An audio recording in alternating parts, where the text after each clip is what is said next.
धीमहि धियो यो नः प्रचोदयात्।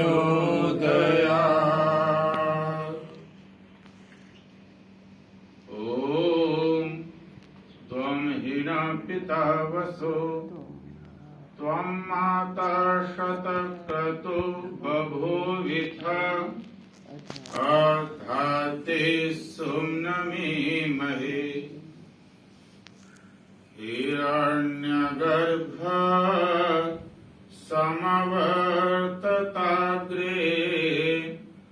भूतस्य जातः पतिरेक आसीत् स दाधार पृथ्वीं द्यामुदेमां कस्मै देवाय हविषा विधेम कस्मै देवाय हविषा विधेम।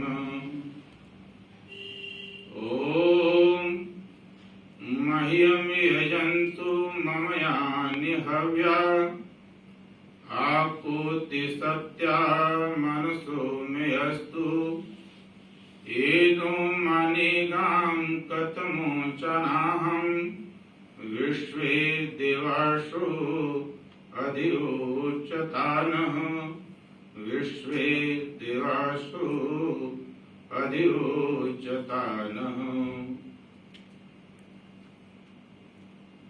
इस सभागार में आर्य समाज मॉडल टाउन जालंधर के से सभागार में उपस्थित आदर और सम्मान के योग्य इस समाज के प्रतिष्ठित प्रधान आदरणीय भाई साहब,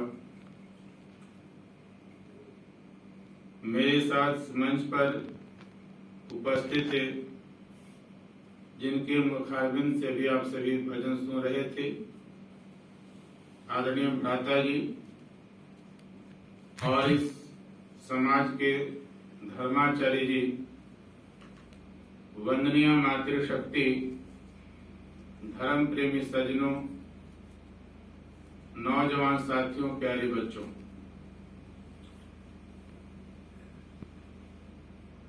सर्वप्रथम मैं किरण जी का धन्यवाद करता हूं। इनके प्रयास से आज मैं आप सबके बीच में जिस व्यास गद्दी पर उपस्थित हुआ हूं, यह मेरे लिए अत्यंत गौरव का विषय है कि कभी इस व्यास गद्दी पर मेरे अग्रज आचार्य डॉक्टर उमेश जी, जो 1981 से लेकर के 1985 तक का इस समाज के साथ जुड़ करके और यूं समझिए कि आर्य समाज के क्षेत्र में जब पदार्पण किए थे तो सबसे पहले उनका शुभारंभ यहीं से हुआ और फिर आगे चंडीगढ़ में गए, वहां से हिसार में गए प्राचार्य बनकर, वर्तमान में बर्मिंघम में मिनिस्टर ऑफ रिलीजन पद पर कार्यरत है। तो यह भी सारी समाज के लिए गौरव का विषय और मेरे लिए भी अत्यंत गौरव का विषय है कि मैं आप सबके बीच में उपस्थित हुआ। बंधुओं, हम सभी जीवन के मार्ग में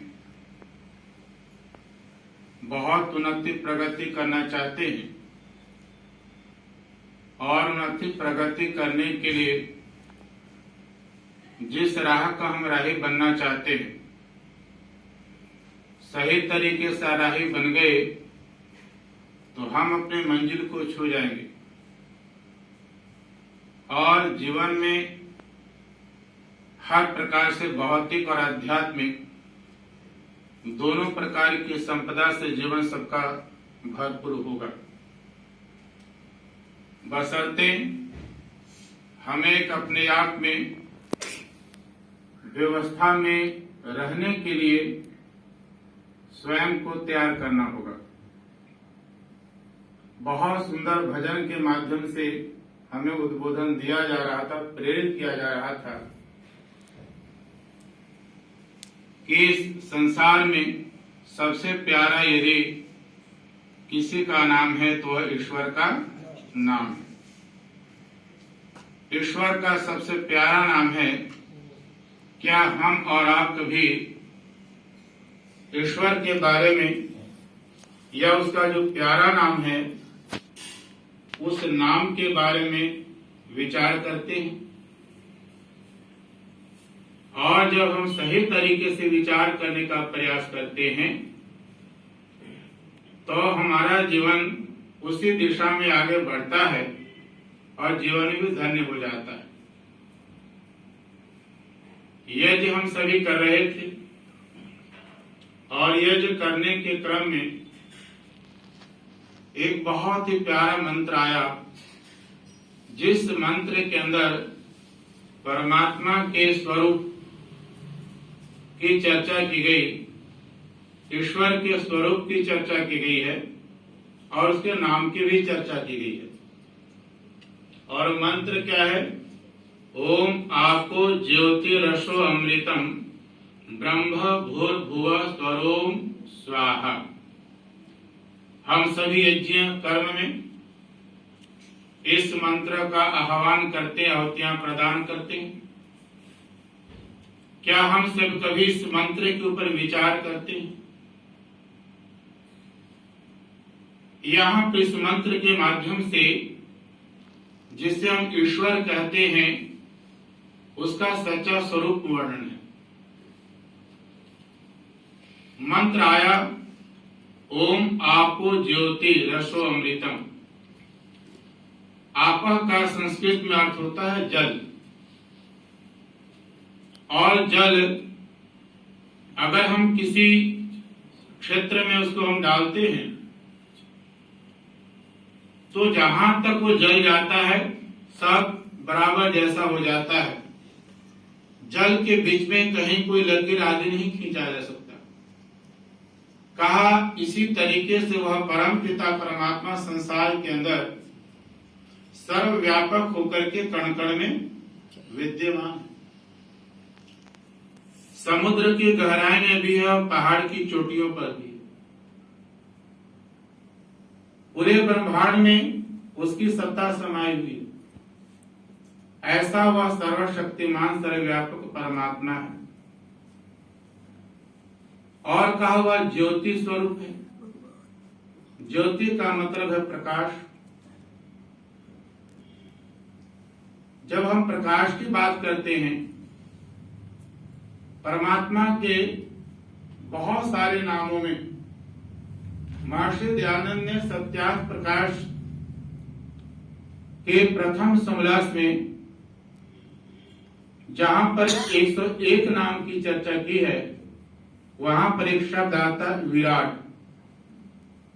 और विराट से मतलब क्या होता है कि जिस आदि शक्ति ने इस संसार को, ब्रह्मांड को बहुत प्रकाश से प्रकाशित किया है। वह सूर्य के माध्यम से प्रकाशित किया, चंद्रमा के माध्यम से प्रकाशित किया, भौतिक अग्नि के माध्यम से भी उसी ने प्रकाशित किया है, और वेद ज्ञान के माध्यम से भी प्रकाशित किया है, जिस कारण से उसका नाम है विराट। आपको ज्योति, वह प्रकाश से भरा हुआ है। रसो अमृतम, और हर प्रकार के रस उसके अंदर है। सर्वानंद है, सब प्रकार का आनंद उसके अंदर है। सर्वानंद निधान, परमात्मा के बारे में कहा, ईश्वर के बारे में कहा जाता, परमात्मा कैसा है उसके गुण के बारे में सर्वनिधान। सर्वानंद निधान का मतलब क्या हुआ? सब प्रकार के आनंद को सुरक्षित रखने वाला। सामान्य मनुष्य के पास सब प्रकार के आनंद जो है सुरक्षित नहीं हो सकते। थोड़े देर के लिए कोई खुशी आएगी तो थोड़े देर के बाद गम भी आ सकता है। पर परम पिता परमात्मा ऐसी आदि शक्ति है जिसमें सब प्रकार के आनंद जो है वो अपने आप में सुरक्षित है। आपो ज्योति रसो अमृतम, और अमृतम है, वही अमृत है, उसी को हम प्राप्त करते हैं। और जिसको कहते हैं उसका नाम ब्रह्म, ईश्वर। वह जो ईश्वर ब्रह्मा है का ऐसा परमात्मा क्या वो करता है, उसका नाम क्या है? तो आगे कह दिया भूर्भुवः स्वः। ऐसा परमात्मा जो सर्वव्यापक है, वह प्रकाश स्वरूप है, वह रसों से आनंद से भरा हुआ है, ब्रह्मा है, वह परमात्मा क्या करता है? भूर्भुवः, वही इस संसार को उत्पन्न किया है, वही इसका पालन करता है, और अंत में वही इसको, जो ऐसा करता है, जो उत्पन्न करता है, पालन करता है और अंत में समेट लेता है, उसका नाम फिर क्या है? ओम। उसका नाम क्या है? ओम। जिस ओम के बारे में महर्षि दयानंद सत्यार्थ प्रकाश में लिखते हैं कि परमात्मा का निज और सर्वश्रेष्ठ नाम है। जिस ओम के अंदर 3 अक्षर हैं, अ, उ और म। इस अ और उ और म को भी जानने का थोड़ा सा प्रयास करेंगे। 3 अनादि तत्व हैं, 3 अनादि तत्व है, ईश्वर, जीव और प्रकृति। अ से अभिप्राय ईश्वर है, उ से अभिप्राय जीवात्मा है, और म से अभिप्राय प्रकृति है।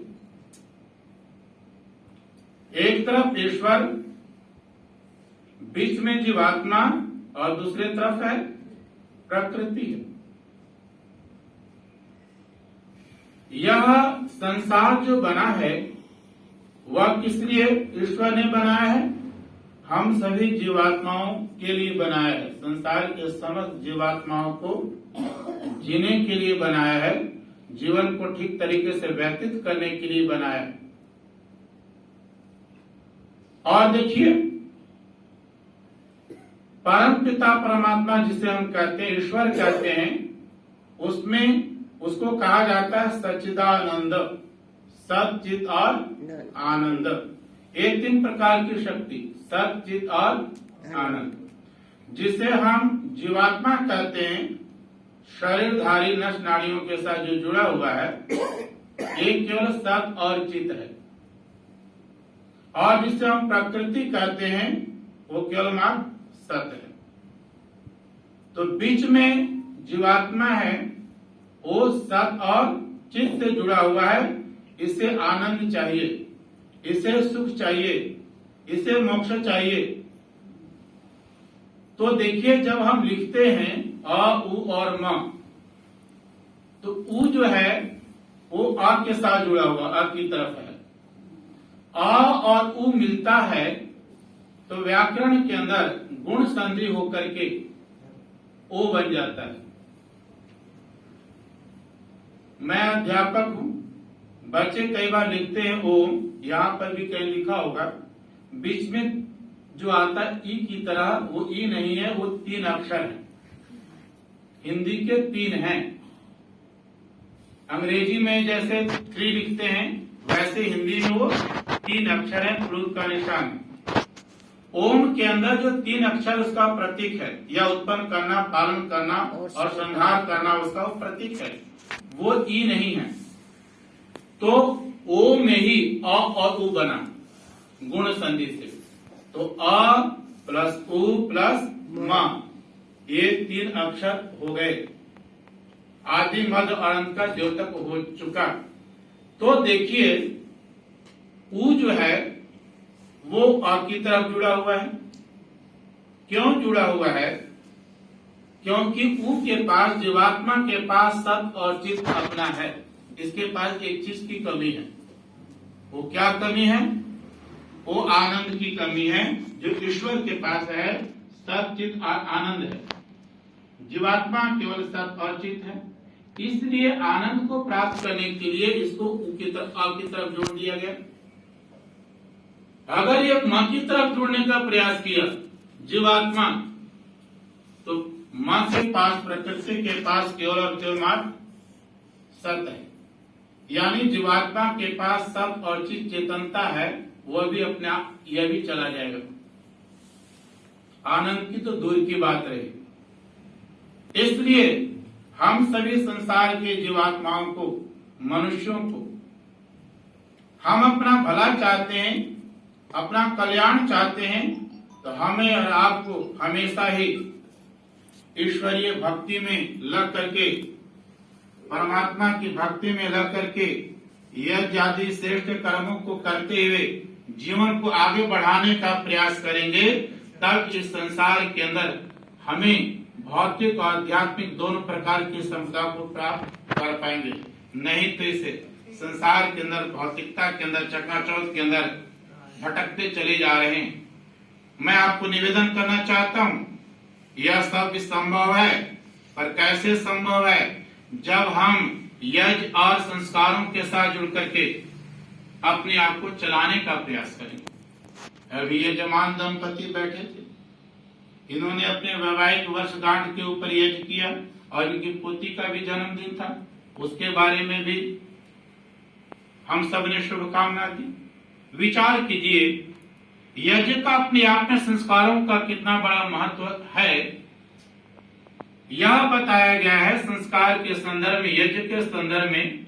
आप सब जानते हैं महर्षि दयानंद ने मानव के निर्माण के लिए जिस पुस्तक को लिखा है वो संस्कार विधि है, और संस्कार विधि में 16 संस्कारों का वर्णन, और सारे 16 संस्कारों की जो आत्मा बताई गई है वो यज्ञ को कहा गया है। आत्मा कहा, जैसे शरीर के अंदर आत्मा है, आत्मा के निकल जाने से शरीर की क्या स्थिति है?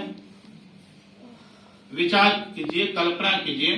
कहा उसी प्रकार से सभी संस्कारों से यज्ञ कर्म को हटा दिया जाए और फिर यदि संस्कार को करने का प्रयास करेंगे तो याद रखिए वो संस्कार नाटकीय तो हो सकता है, उस संस्कार के माध्यम से शिक्षा और संस्कार नहीं मिलेंगे, और आज यही हो रहे हैं।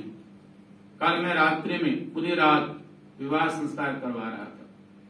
मैं निवेदन करना चाह रहा हूं, मेरे अग्रज इंग्लैंड में हैं, बहुत समय की बात है, पुरानी बात है, लगभग 8-10 साल पहले की बात है। चंडीगढ़ के अंदर में विवाह संस्कार के लिए बैठा हुआ था, और इंग्लैंड से जहां मेरे ब्रदर हैं वहां से, वहां के हिंदू टेंपल के प्रेसिडेंट आते हैं उस विवाह के अंदर। तो जैसे यहाँ की परंपरा है, विवाह में सब जाते हैं, खाते पीते और घर को चले जाते हैं। वो प्रधान जी ढूंढते हुए कि विवाह होना कहां पर, वेदी है कहां पर, ढूंढते हुए मेरे पास आ जाते हैं, और आते सबसे पहला प्रश्न उनका होता है, आचार्य जी विवाह हो गया? मैंने कहा विवाह का अभी तो तैयारी चल रही है। तो कहते अगर अभी अब तैयारी चल रही है तो इतनी जो आलम आई हुई थी वो किस बात के लिए, कहां? विवाह में ही तो आए थे, विवाह हुआ नहीं है, इसके वो साक्षी बने नहीं है, वो चले गए तो खाने पीने के लिए आए थे। मैंने कहा जी आप पहले अपना परिचय दीजिए।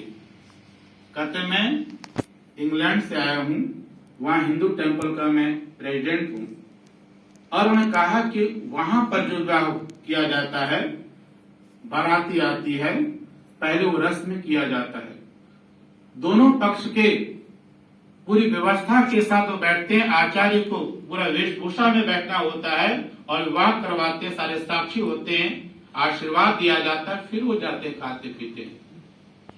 रात्रि में भी ऐसा ही रह गए कौन? लड़का लड़की के माता पिता, 2-4 और रह गए। पर उन रस्म को जानने का तो प्रयास कीजिए। विवाह संस्कार के अंदर पति और पत्नी जब गृहस्थ आश्रम में जाते हैं तो एक प्रक्रिया आती है, उस प्रक्रिया का नाम है पाणी ग्रहण। पाणी ग्रहण बहुतों को पता ही नहीं पाणी ग्रहण होता क्या है। छोटे बच्चों से तो, छोटे क्या बड़ों से भी कहेंगे पानी का, पानी पीना, ये क्यों कहेंगे। उत्तर प्रदेश और बिहार की धरती के अंदर आज भी इस संस्कार का नाम ही दिया गया पाणी ग्रहण संस्कार। पानी कहते हाथ को। तो पाणी ग्रहण जब संस्कार होता है और एक और बात कह दो, ऐतिहासिक बातें कह देता हूं। पाणी ग्रहण के 6 मंत्र होते हैं और उन 6 मंत्रों का पाठ भी वर वधू को करना होता है, पर कोई इसके लिए प्रशिक्षण नहीं प्राप्त करते होते, न करवाया जाता है, क्योंकि सब नाटकीय चल रहा है। लाल बहादुर शास्त्री का जब विवाह हो रहा था और यही प्रक्रिया जब आई थी, और जैसे पंडित जी मंत्र पढ़ते चले जाते हैं बिना विराम चिन्ह को देखते हुए, जब ये प्रक्रिया आती है तो लाल बहादुर शास्त्री ने जोरदार शब्दों में कहा था, पंडित जी ठहरो, आगे के मंत्र मुझे पढ़ना। तो पता तो था ही पंडित जी को कैसा ही है, वो समझ गए ये विद्वान कहाँ की बात ऐसी है। वो क्या है, वहां पर वर वधु का प्रश्न होता है, वर का जवाब होता है, हाथ ग्रहण है। लड़की जो है वधु आके हाथ रखती है और प्रश्न कर देती है, बताओ मेरे हाथ को पकड़ने को कौन तैयार होते हैं। वर झट जवाब देता है, कैसे जवाब देता है। कितना महत्वपूर्ण है हमारे संस्कार, जिसे हम और आप नाटकीय करते होते हैं। वहां पर वधु का प्रश्न का उत्तर वर देता और क्या कहता है, ओम गृहणामेते स्वभगत्वाय हस्तम मया पत्या जलदष्टि यथाशः भगवरेवा सविता पुरंधे मय्यम त्वादुगारः पत्याय देवा। मैं तेरे हाथ को तेरे सौभाग्य के लिए पकड़ता हूं, तू मुझे पति के साथ जीवन पर्यंत सुख से रहे। और विवाह में जितने होते हैं सारे गवाह होते हैं और कहते हैं त्वादुगारः पत्याय देवा। ये शब्द जो है जो गवाह होते हैं उनके तरफ से है कि त्वादु तुम दोनों को गारहपत्य के लिए गृहस्थ जीवन में भेजा जा रहा है। गारहपत्य किसका नाम होता है, इस यज्ञ का नाम होता है, जिसको लोग छोड़ते चले जा रहे हैं, जिससे हमारा और आपका जो है नाता टूटता चला जा रहा है। यज्ञ कर्म से नाता हमारा और आपका टूटता चला जा रहा है। इस यज्ञ को समझना, इस यज्ञ के मर्मों को समझना, इसलिए कहा यज्ञ जो क्या है वो सारे संस्कारों की आत्मा है। इस यज्ञ से हमारा और आपका मन जो है विचलित ना हो, और यज्ञ के साथ जब हमारा और आपका मन जुड़ा हुआ रहेगा और यज्ञ सिद्ध होकर के पति और पत्नी वस्तुतः बनेंगे, गृहस्थ आश्रम में जाएंगे, तब जीवन के सारे व्यवहार, चाहे संतति के निर्माण की बात हो, स्वयं के जीवन को आदर्शमय बनाने की बात हो, या व्यवहारिक क्षेत्र को बनाने की बात हो, सब जगह वो अपने आप में सफल होता हुआ पाएंगे। और ये दृष्टि नहीं होगा तो रोज के झगड़े उत्पन्न होंगे, क्योंकि यज्ञ हमें जो है वो एक कर्मठता की तरफ ले जाता है। यज्ञ हमें त्याग के भाव भी सिखाता है कि जिस समय आवश्यकता पड़े समाज राष्ट्र के लिए अपने आप को त्याग करने के लिए, तो अपने आप को आहुति भी करने को तैयार। अभी हम सबने वैशाखी का पावन पर्व मनाया, गुरु नानक देव जी को, गुरु गोविंद सिंह जी को याद किया। गुरु गोविंद सिंह जी को किस बात के लिए याद किया था, उन्होंने खालसा पंथ की स्थापना की थी। जिस खालसा पंथ की स्थापना की थी उसके पीछे कितना बड़ा त्याग था। उनका जीवन भी देखें तो अपने आप में बड़ा एक यज्ञमय जीवन हम कह सकते हैं। केवल यज्ञ इसी कर्म का नाम नहीं है, बल्कि राष्ट्र हित में जो अपने आप को त्याग करता है, बगावत करने को तैयार होता है और आतताइयों से राष्ट्र को बचाने का प्रयास करता है, उसका जीवन भी यज्ञमय है। तो जब विवाह संस्कार किया जाता है तो वहां पर राष्ट्रभृत की आहुतियां दी जाती है।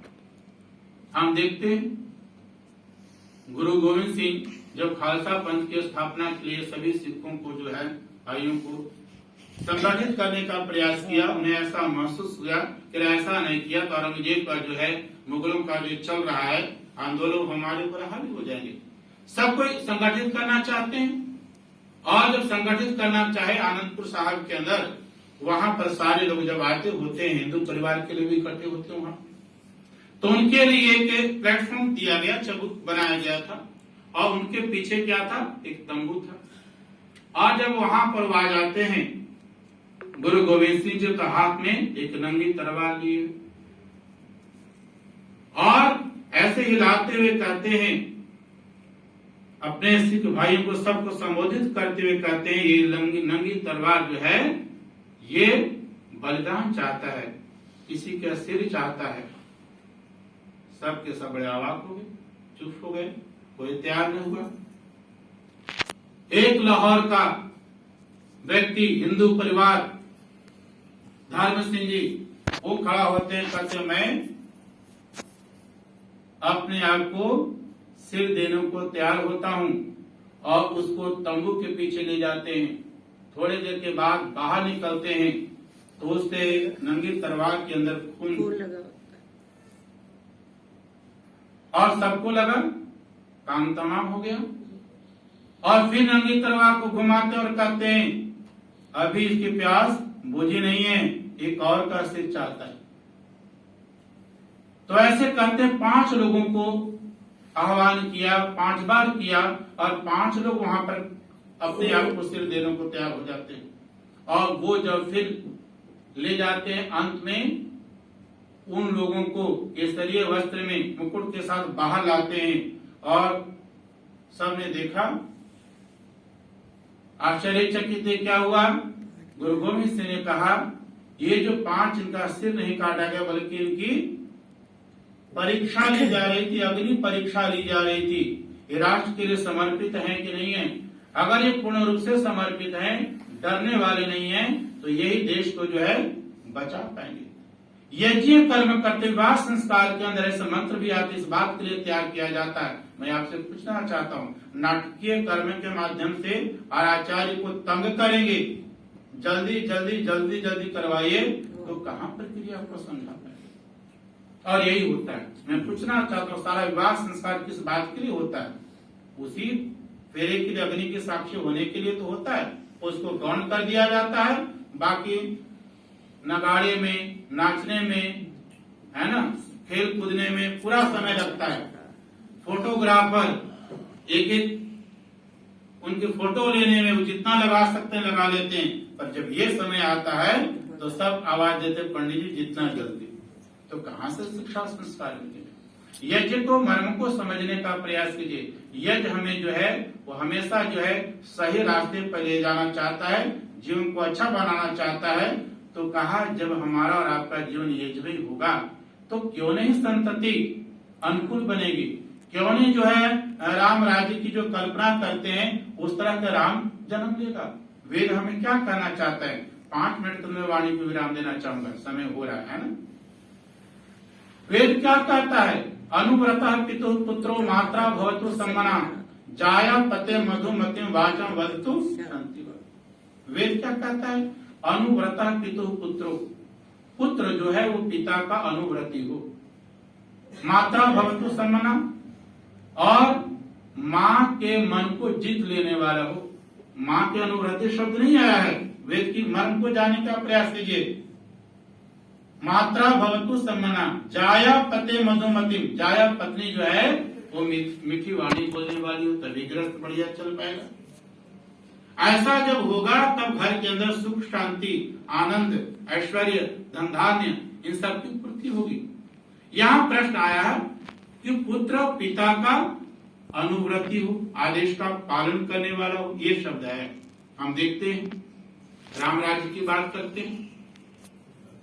राजा दशरथ ने राम को आदेश ही तो दिया था 14 वर्ष के लिए जंगल जाने को। जब 14 वर्ष के लिए जंगल जाने का आदेश दे दिया तो कौशल्या मां आ जाती है। वो भी देखती है, अपने बेटे की परीक्षा लेना चाहती है कि ये जो जंगल को जाने को तैयार हो चुका है ये सच्चे मन से है या केवल मात्र डर भय से जा रहा है। तो मां करके प्रश्न कर देती है, बेटा बता मेरा तुम्हारे साथ कितना अधिकार है?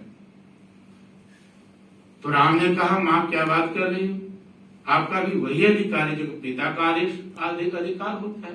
तो झट मां कहती है, अगर मेरा भी वही अधिकार है तो मैं अपने अधिकार में आकर क्या कहती हूँ, जिस पिता ने तुझे जंगल जाने को आदेश दे दिया है मैं कहती जंगल मत जा। आज का कोई राम होता तो झट माँ को जो है गले लगाता और कहता, माँ तेरे जैसे तो कोई है ही नहीं, कौन जंगल जाए, मुसीबत से बचा। पर वहां पर राम क्या कहता है, माँ को क्या कहता है, माँ हमारे रघुकुल के इतिहास में ऐसा नहीं हुआ है कि पति ने जिस बात के लिए आदेश दे दिया हो पत्नी उसका अतिक्रमण कर जाए।